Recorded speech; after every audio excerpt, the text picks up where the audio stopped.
ลูกมิวป๊าป๊าถ่ายวิดีโอ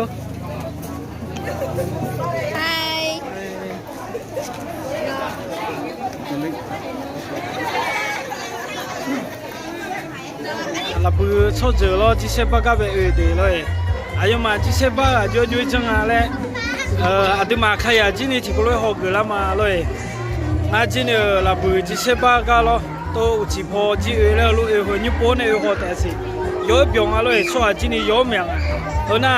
ตากุตีเราตากุตีแล้วคู่ก็ไปทานในจอยเดี๋ยวเจ้ามาเชียงดาวไปเราง่ายอยู่มาง่ายอยู่ก็มันจะเลยทานในจอยเลยน่ะอยู่อันนี้เดที่เชฟบ้าประดามิเนี่ยเลยเฮ้ยน่าอุจิพงอ่ะก็คือจีจังอะไรตัวมาเจ้ากูเลยพอลิมาเลยย้อยมาเปียงอะไรกันยี่เนี่ยจะเนี่ยจีจังอะไร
คือน่ะอับุแพ้ยุ่งอะไรหรอ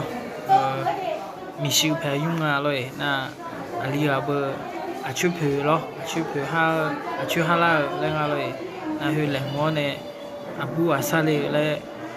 แหล่งลาอุ้มยังมาหรอน่ะคือลาตาเดินหน้าเบอร์อายุมาจังสังกัวแพ้พี่เบลดูทางดูมาหรอ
ไม่จั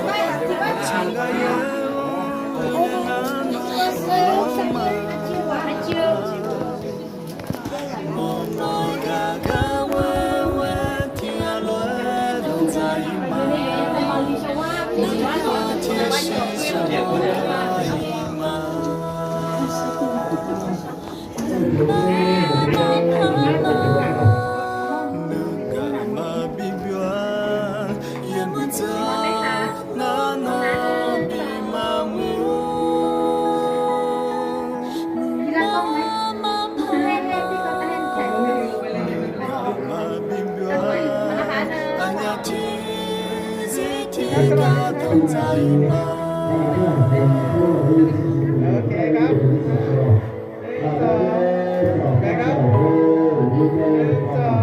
โอเค